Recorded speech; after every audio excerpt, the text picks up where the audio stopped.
From the earliest parts of the morning, our congressional delegation has been there throughout. And I always say I'm grateful that I've got such a remarkable congressional delegation. And today, I just have another example as to why I am a very lucky governor to have the congressional delegation that I have. And also our state, our local elected officials, Mayor Scott, who literally got a call from the very first thing in the morning. I know you have had no rest in a very long time, sir. And so I want to say how much we appreciate you. But also, it's to the members of the philanthropic community who've been reaching out and offering support. It's the members of the private sector who've been reaching out and offering support. It's the sandwich companies who have said we're going to shut down because we just want to make sure that the first responders are getting meals. Everybody has stepped up. Everybody has raised their hands to serve. And I can tell you, it is so deeply appreciated. It's so deeply felt.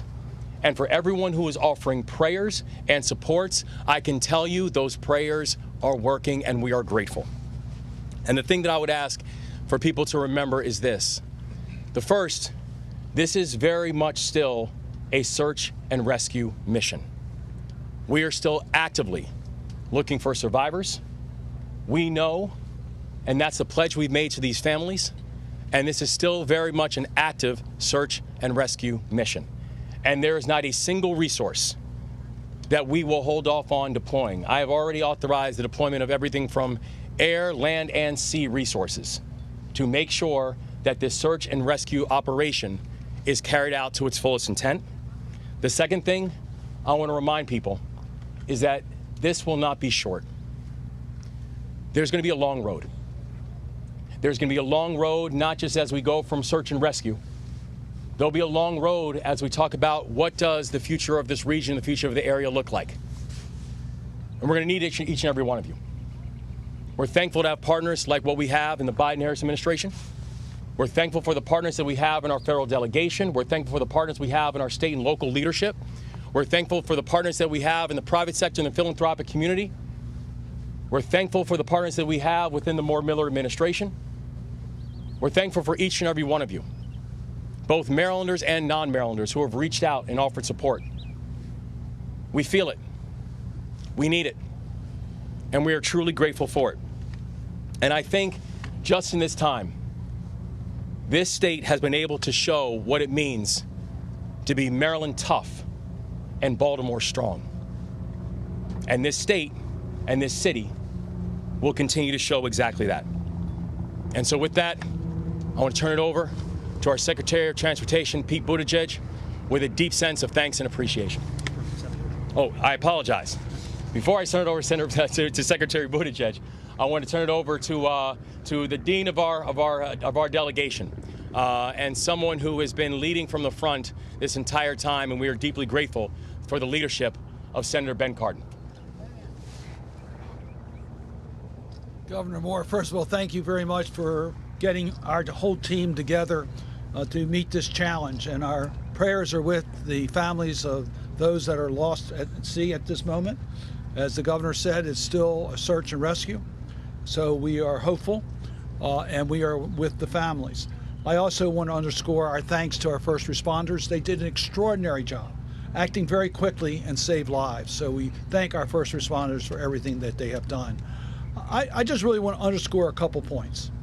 Our first priority is the search and rescue for those that were on the bridge. We then need to make sure that the channel is reopened. It's critically important to our economy.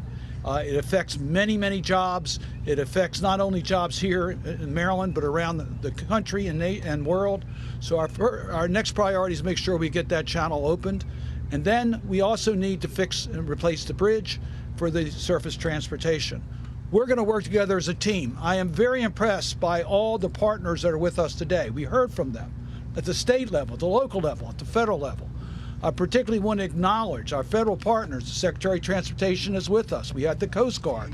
We have the Army Corps of Engineers. We have the investigators. We have the Small Business Administration. They're all here because of the commitment of the partners to work together.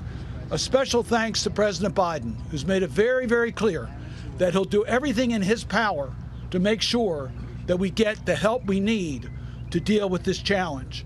But as Secretary Buttigieg told us in our briefings, he's going to need the help of Congress in order to get things done. So I want to acknowledge our team, Senator Van Hollen, my partner in the United States Senate on the Appropriations Committee, and the work that he's doing. Congressman Mfume is here. Congressman Trone is here.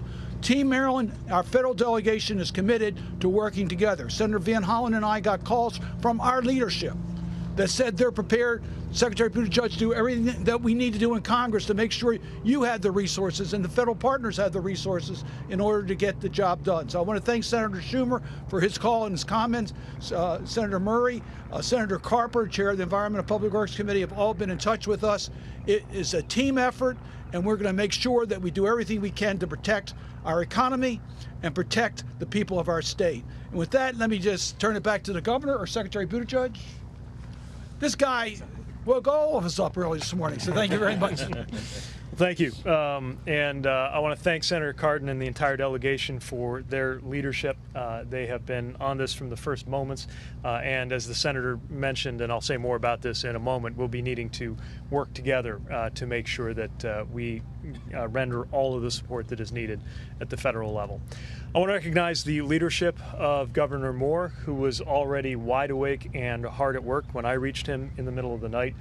We just had a very informative briefing with his extraordinary leadership team, and I was moved to see the partnership between state as well as county and city personnel, led by the county executive and the mayor, working hand in glove with us and with our sister federal agencies. And if there's one thing I have to say today, it is a note of gratitude for the extraordinary and courageous work of the first responders, some of whom are in that cold water right now, some of whom are from right here, some of whom have traveled in to render mutual aid, all of whom are responding with extraordinary professionalism and whose work has already saved lives. And to those state, county, and local responders, I would add the extraordinary work of the United States Coast Guard.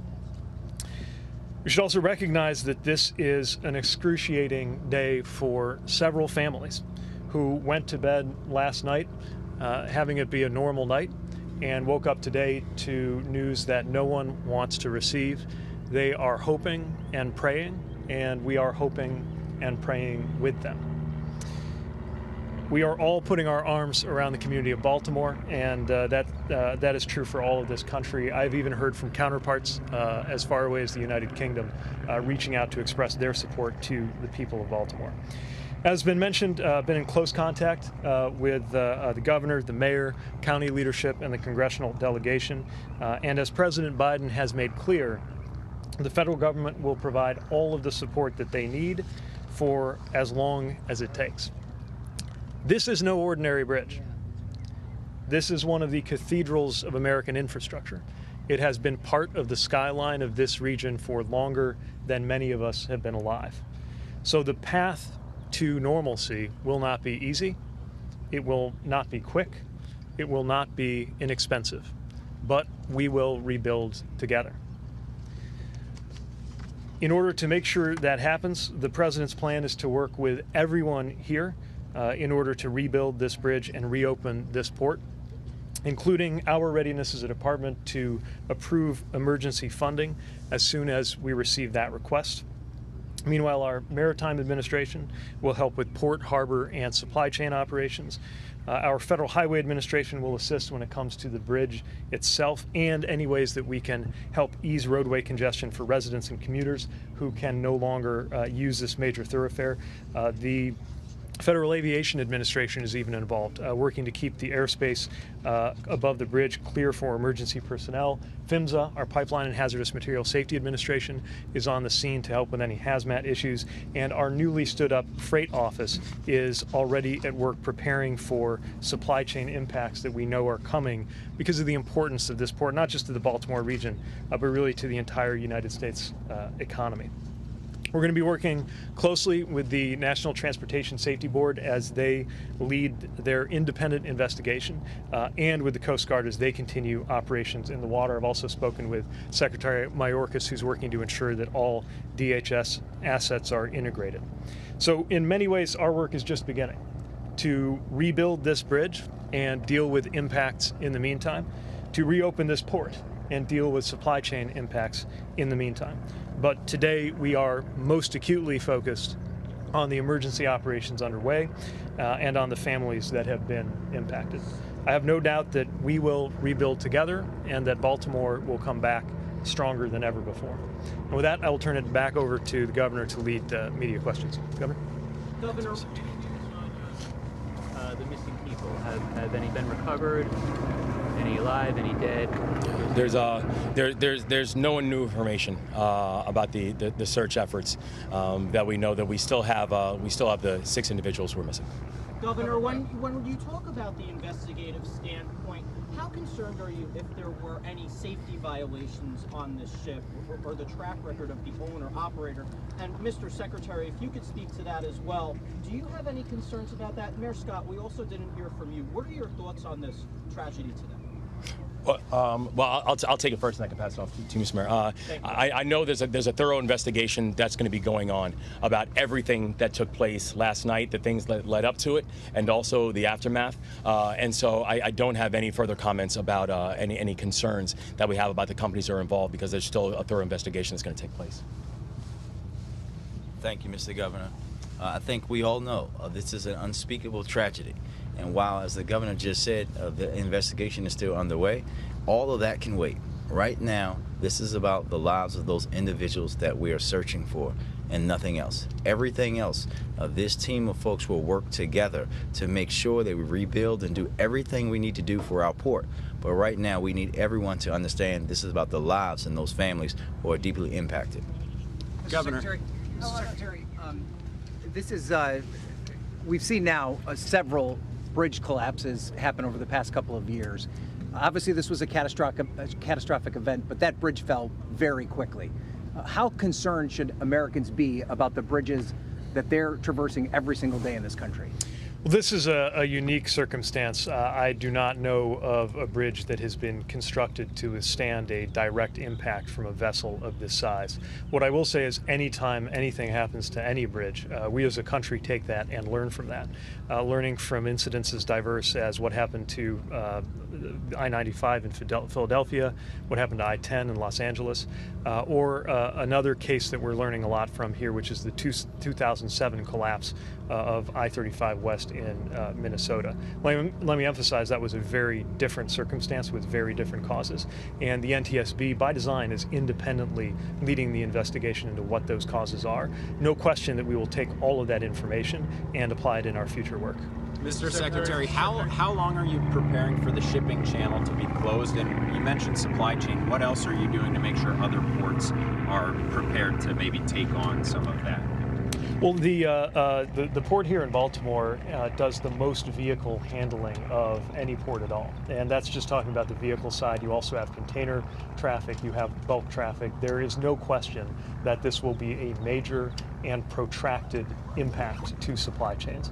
It's too soon to offer estimates on what it will take to clear the channel and reopen the port. There is one part of the facilities here, Trade Point, which is located at Sparrow Point, which is outside of the part that's blocked, but the main part of the Port of Baltimore is, of course, inside the channel that has been blocked. This is part of why we're fortunate to have that newly stood up freight office, which along with the Maritime Administration and all of our interagency and intergovernmental partners here, is we're going to make sure we coordinate. There is no central authority that directs maritime traffic the way you have with air traffic. So it's going to be important to have a number of dialogues established with ocean shippers, beneficial cargo owners, port operators, and everybody else who plays a role here. And I'm sorry, Governor, just for clarity, a question from this morning. It was unclear if there were any vehicles on the bridge when the vessel hit it. Do you have an update now whether there were actually vehicles on the bridge? There's still an investigation going on about which vehicles that we had that was on the bridge. The thing that we know that we also can verify, though, is the quick work of public officials and law enforcement who kept more vehicles from coming onto the bridge. They undoubtedly saved innumerable amount of lives last night. So you're still looking for 6 people, and that's it, as far as you know? Our investigation has not changed on that. Thank you very much. Can you tell us about the companies involved? The companies involved here, the shippers, the owners, the insurance companies. We'll come back to that. Thank you. We'll come back to that. Thank you all. You've been listening to state and federal officials speaking about the Baltimore bridge collapse. Maryland Governor Wes Moore says he has spoken to the president and vice president and that he is thankful for their support. He also thanked the transportation secretary, Pete Buttigieg, who was there, and who also says he talked to at 3:30 in the morning about the collapse just a couple of hours after it happened. Moore stressed this is still an active search and rescue mission. Secretary Buttigieg talked about the extraordinary and courageous work by first responders while searching for survivors. We have some other breaking news. A New York judge overseeing Donald Trump's upcoming hush money criminal trial has hit the former president with a gag order. Prosecutors wanted the order, citing Trump's, quote, long history of making public and inflammatory remarks about the people involved in his legal cases. Yesterday, we heard some of that.